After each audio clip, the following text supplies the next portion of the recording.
Praise the Lord. For our Bible study, I'm going to read a part of scripture which is one of the great theological battlefields among believers, with eminent people like John Piper, John MacArthur, John Wesley, Billy Graham, D.L. Moody. The Puritans, they have differing views. And the passage is Hebrews chapter 6, verse 4 to 6. Before we read that, let us commit God's word. Father, we commit your precious word into your hands and pray, dear Lord, that you will speak to us through this time.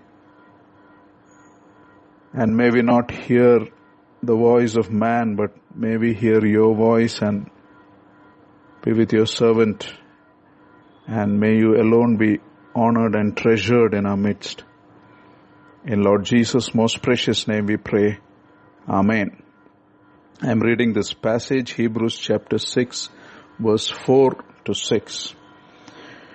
It is impossible for those who have once been enlightened, who have tasted the heavenly gift, who have shared in the Holy Spirit, who have tasted the goodness of the Word of God and the powers of the coming age, if they fall away, to be brought back to repentance, because to their loss they are crucifying the Son of God all over again and subjecting him to public disgrace. Now this is the first of the four impossibles in the letter to the Hebrews. The other three are Hebrews 6:18 says, it is impossible for God to lie. Hebrews 10:4 says, it is impossible for the blood of bulls and goats to take away sin. And Hebrews 11:6 says, without faith it is impossible to please God. And like we said, this part of scripture is one of the great theological battlefields. A lot of arguments have been put forth, and the result of these arguments generally has been just a lot of debate with little profit for the soul.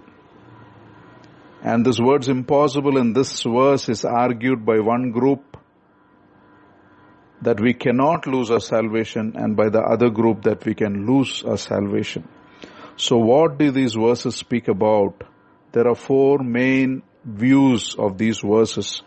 One is that first is that they are real believers in the Lord Jesus Christ, and the teaching is that they can fall away and lose their salvation.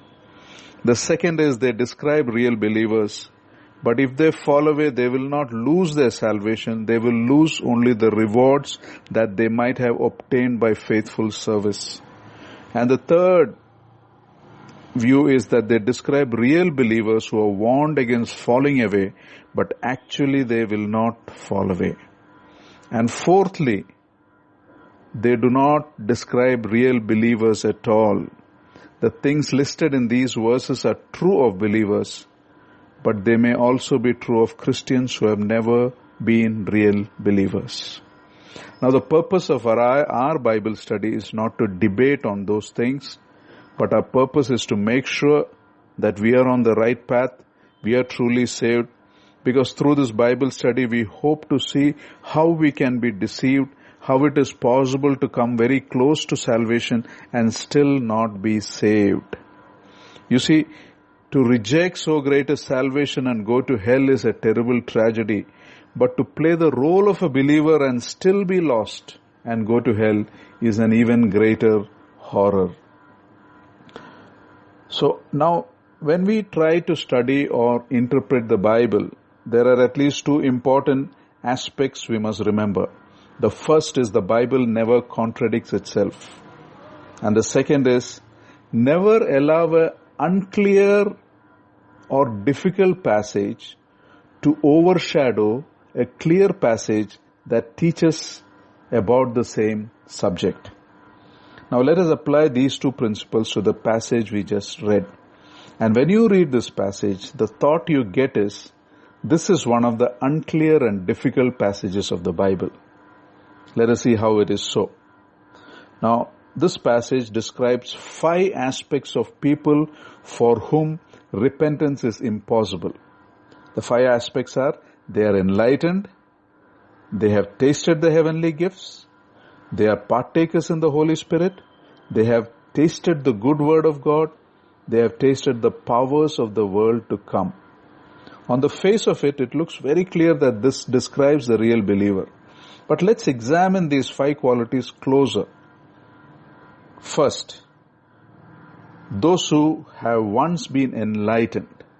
Now here it's important to understand that enlightenment does not apply to believers only. It can also mean people who know the truth but choose not to receive. For example, Hebrews 10:26 says, if we deliberately keep on sinning, after we have received the knowledge of the truth, no sacrifice of sin is left. Who are these people? They are people on whom the light of the gospel has shone on them, but they did not put their trust in the light or become sons of light. John 12:35-36 says, you are going to have the light for a little longer. Put your trust in the light while you have it, so that you may become sons of light. People can know the truth without repenting and trusting the Lord Jesus for salvation. We see that today also. Though knowledge is a prerequisite for faith, knowledge does not always indicate the presence of saving faith. So, enlightenment can apply to an unbeliever also. The second description is that they have tasted the heavenly gift. Now, this gift can be 2 things. One, the gift can be the Holy Spirit. Second, this gift can be the Lord Jesus Himself, because both have come from heaven. But the point to be understood is, tasting the heavenly gift is different from receiving the heavenly gift. Now, some commentators see this tasting as referring to the sacraments of the Lord's table, identifying with the elements of the body and blood of the Lord Jesus. Some identify this as taking baptism. And we know that it is quite possible to participate in baptism and the Lord's Supper without actual faith. And if you see this in a broader sense, even a nominal Christian can taste the blessings of Lord Jesus without having a personal commitment or relationship with Him. The point I'm trying to say is, are you noticing the ambiguity, the difficulty involved in understanding this? Now the third distinctive is those who have shared in the Holy Spirit. Now this seems at first glance almost certain that these are true Christians. While that is true, it is also true that you can share in the Holy Spirit without receiving the Holy Spirit. Remember, sharing is different from receiving, because sharing can mean, 1, being present in a group where the Holy Spirit is working without you personally receiving. Second, it can mean being convicted by the Spirit and brought to a place of repentance, to the very borders of God's kingdom. Not all who travel in the journey of faith necessarily arrive at their destination. Our example is the evangelical meetings today. When we give the altar call, when we share the gospel and give the altar call, many are convicted and respond to the call. But not all who respond to the altar call will exercise saving faith. For example, we had a gospel evening in 2009, and when the altar call was given, about 300 plus people responded.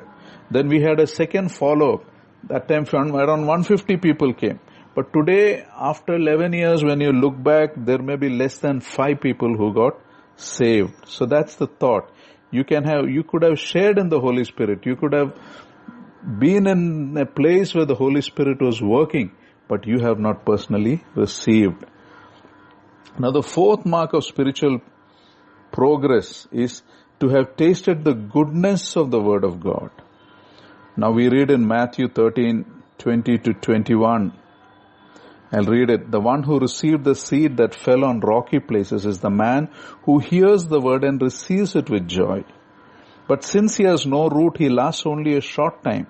When trouble or persecution comes because of the word, he quickly falls away. You see, this talks of the seed on rocky ground. They received God's word with joy. That means they tasted the goodness of God's word, yet they had no roots and they died. They have not responded with personal faith. They stopped short of their goal. So it can apply to a believer and an unbeliever. That's the thought. And the fifth and the last point that is spoken about is that they have tasted the powers of the coming age. Now, what are these powers of the coming age? Scholars say that the powers of this coming age are the signs and the wonders and the miracles that accompany the preaching of the gospel. Hebrews 2:4 says, God testified to the preaching of the gospel by signs and wonders and various miracles and the gifts of the Holy Spirit distributed according to His will. Now this appears almost like a sure sign of a believer, but here also there are exceptions. Because Matthew 7:21, many will come to me on that day. Who are these people? They are people who did miracles in the name of the Lord. They have tasted the powers of the coming age, and we have a clearer example in Judas, who was himself sent out to minister in the power of God. You see that in Luke 9:1 and 2. When the Lord calls the 12 together, He gave them power and authority to drive out all demons and to cure diseases, and He sent them out to preach the kingdom of God and to heal the sick. Yet, with regard to Judas was part of the 12, yet the Lord Jesus called him a devil. Have I not, John 6:70 says, have I not chosen you the 12, yet one of you is a devil. Now did Judas receive salvation and then lose it? It does not appear so. Despite his enormous exposure to the truth and the grace of God, it is reasonably clear that he resisted personal conversion and at last turned away from eternal life to a tragic eternal death. Now you see, the point I'm trying to make is there is an ambiguity involved in understanding this. This is one of the unclear, difficult passages of the Bible. And there are some questions that you can ask regarding these verses. That is, one of it is, why does these verses speak about being brought back to repentance and not being brought back to salvation? In fact, in these verses, faith in Lord Jesus is not mentioned at all. Salvation is not mentioned. Eternal life is not mentioned. And you see, when we see these verses carefully, you realize that these verses apply not only to a genuine believer, it can also apply to those who have come very close to the kingdom of God but missed. We see that these qualities can apply to unbelievers also. Moreover, these qualities do not truly describe a believer. What I mean is, a believer is above these qualities. He is much more than these qualities mentioned. You see, a believer is not just enlightened. He is a child of the light. A believer has not just tasted the heavenly gift, but he is a citizen of heaven. A believer is not just partaken in the Holy Spirit, but he is sealed by the Holy Spirit. A believer is not just tasted the Word of God. He has been regenerated by the Word of God. A believer has not just tasted the powers to come, he is recreated by the power of God. So the whole point is this. Remember what we said in the beginning. When there are 100% positive verses in the Bible that say that everyone who's truly saved will never be lost, we cannot use an obscure or a difficult verse to argue against it. Remember the principle, never allow an unclear passage to overshadow a clear passage that teaches the same subject. That a real believer will lose his salvation is not taught in the Bible. There is no clear verse regarding this, but consistently through the scripture, it is taught that those who genuinely belong to the Lord will not fall away into apostasy. That means rejecting God.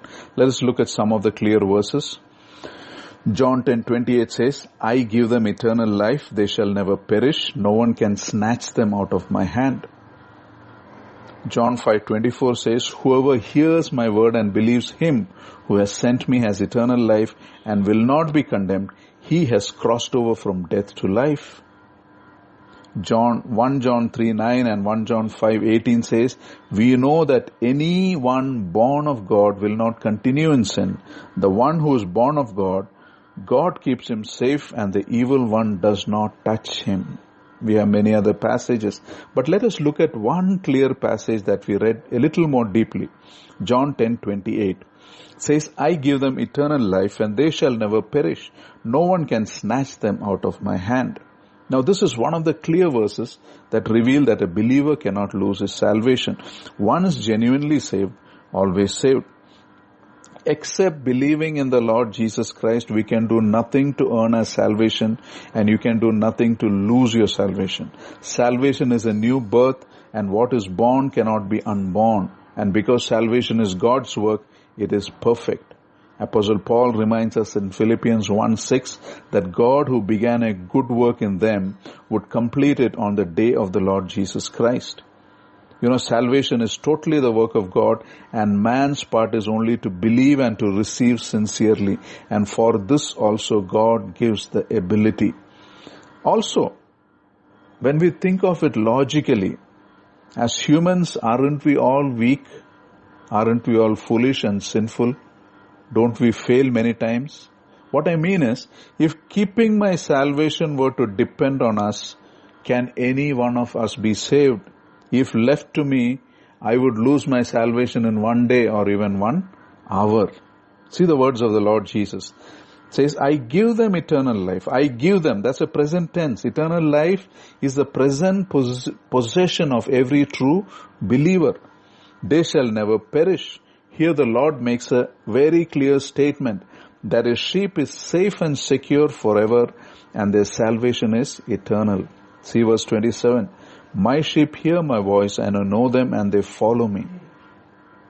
The verse does not say, if my sheep listen to my voice, and if they keep on following me, I will give them eternal life and they will never perish. No, there are no ifs and buts in the words of the Lord. The safety of the sheep is not based on any condition except the fact that they are his sheep. And the mark of the sheep is that they will listen to the shepherd's voice and will follow him. You see, you don't earn eternal life by following the Lord. You follow the Lord because you have eternal life. And if we do not follow, we are not his sheep. And his sheep are always secure and safe because they are in the good shepherd's care. Their eternal safety does not depend on what they do, but it depends on what the shepherd has already done for them. No one can snatch them out of my hand. To get his sheep away from him requires a stronger arm than his. Is there anyone stronger than him whose power is limitless? If someone has to snatch you away, it has to be someone stronger than God, and that is impossible. So you see, brothers and sisters, the clear thought is, my salvation does not depend on my weak hold of God, but my salvation depends on God's strong hold on me. That is why we are so secure. No evil man, not even Satan himself, can steal the sheep of the Lord Jesus Christ from him. Colossians 3:3 says, the life of believers is hidden in the depths of God himself. Who can remove it from there? Now, someone may say, doesn't this teaching of eternal security promote sin? Won't the sheep, thinking that they are safe forever, start doing what they please? The answer is, the true sheep are already doing what they please. They want to follow the Lord. The knowledge that they are safe promotes holiness in the sheep. That holiness is not based on the fear of being lost, but it's based on the love for the good shepherd who keeps them from falling. It's based on the love for the one who told them, no one can snatch you out of my hand. Now sometimes when we go through trials, we ask, why should I suffer so much when I'm a believer, when people who don't know God seem to be enjoying life? The answer to that question lies many times in what we just spoke about. Because believers cannot lose their salvation, when they wander away spiritually, they will come under the severe discipline of the Lord. That's because once saved, always saved. A believer who wanders away into sin can get a taste of hell on earth. You may have heard this line before. Earth is the only hell a believer will experience, and earth is the only heaven an unbeliever will enjoy. So don't feel bad when people who don't know God seem to be enjoying life, because God's discipline is one of the sure signs of your salvation. As a responsible parent, if I see my child using bad words, I will punish him. I may not punish someone in the street using bad words. So if you're going through trials, rejoice, because God is treating you as sons and daughters. And don't pray for this problem to be solved. Pray for God's purposes to be fulfilled in our lives. Pray for God's cleansing that should happen in our lives.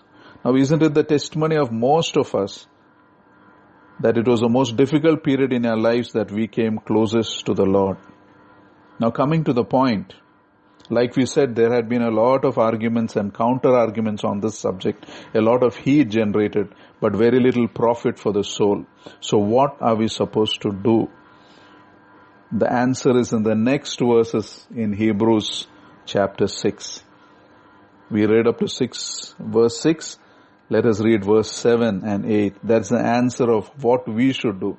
It says, land that brings in the rain, often falling on it, and that produces a crop useful to those for whom it is farmed, receives the blessing of God.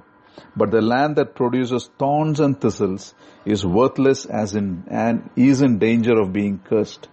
In the end, it will be burned. Now, the land that produces a crop signifies believers, and the land that does not produce crop signifies unbelievers or apostates. And the rain signifies God's truth and the influence of the Holy Spirit.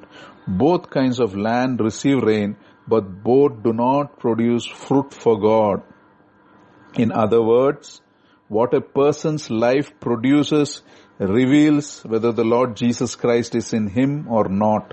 The thorns and thistles are evidence that the Lord Jesus Christ was never in such people. That is why one of the strongest proofs that you belong to the Lord is a fruitful life or fruitfulness.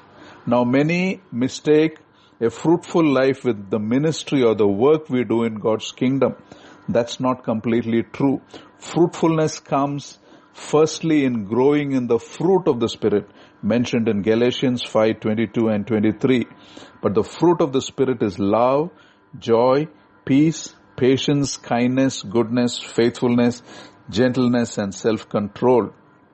A fruitful life is measured by the way a believer grows in the fruit of the Spirit. Have you grown over time into a more loving person over the years? Have you grown more joyful? Have you grown more patient, more kind, more in control of your fleshly nature? Are you growing right now?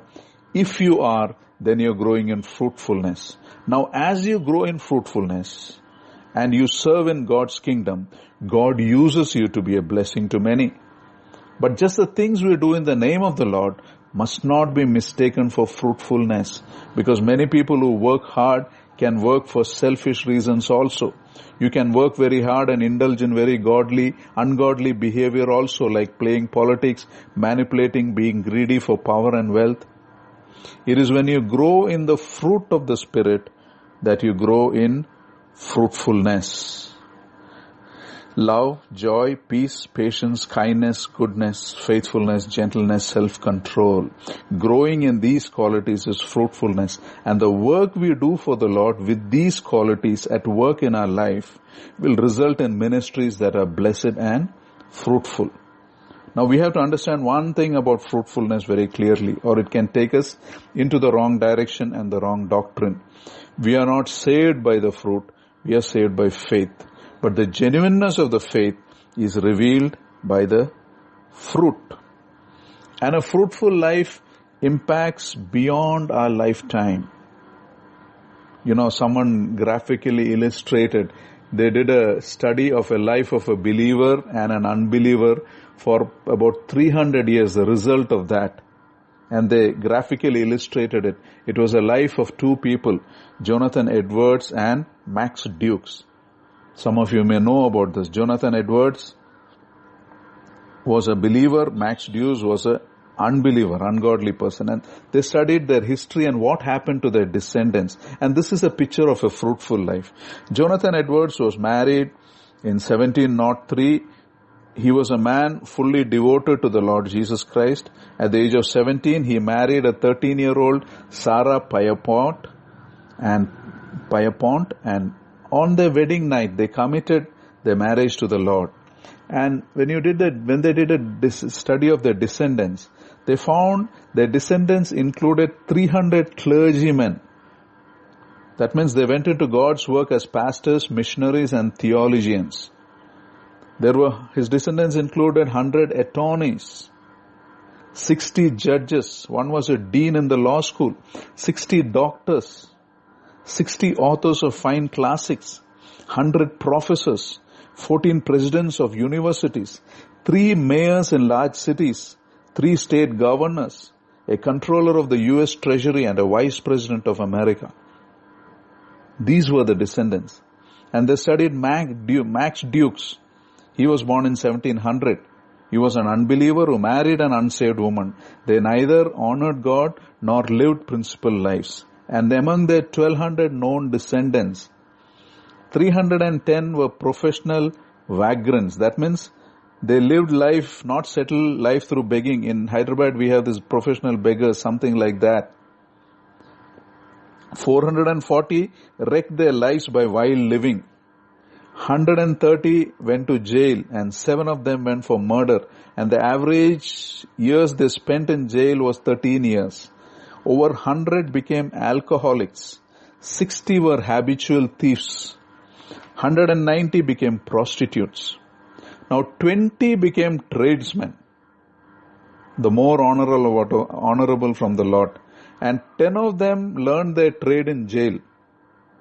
And the researcher who compiled these statistics estimated that Max Duke's descendants cost the state of New York a loss of $1.5 million. That is something like more than around 11 crores rupees. Whereas the contribution of Jonathan Edwards and his descendants were a huge blessing to society, which cannot be measured in money. So the main takeaway in this Bible study is, are we living fruitful lives? That is the sign. Not any argument of, will you lose your salvation, will you not? Are you right now at this point living? Does your life display the fruit of the Spirit? You see, our danger is, we can come very close to the kingdom of God, but not be inside the kingdom. You can be almost saved. You know, the word almost is a very sad word in the English dictionary. Almost means, most of the time it's a sad word. Almost means nearly, just missed, almost got the job, almost became rich, almost had a child, almost succeeded. It's a sad word because the difference between almost succeeded and succeeded is huge. And in salvation, the difference between saved and almost saved is eternally huge. It's the difference between heaven and hell. Remember, the land that produces crop signifies believers, and the land that does not produce crop signifies unbelievers and apostates. And what a person's life produces reveals whether the Lord Jesus Christ is in him or not in him. And thorns and thistles is the evidence that the Lord Jesus was never in such people. So even as we remember these verses, understand the point we have to ask ourselves is, am I making that effort to live that fruitful life? That means a life that displays the fruit of the Spirit mentioned in Galatians 5:22 and 23. Love, joy, peace, patience, kindness, goodness, faithfulness, gentleness, and self-control. And whether we are fruitful or unfruitful, remember, we impact beyond our lifetimes. We impact beyond our lifetimes. You shall, by the Lord Jesus says, you shall know them by their fruit. You shall know them by their fruit. Let us pray. Father, we thank you for this time that you have given us. Thank you for the privilege we have to listen to your word and to understand your word. And pray, dear Lord, that your word will produce fruit in our lives, fruits of obedience, fruit of true repentance.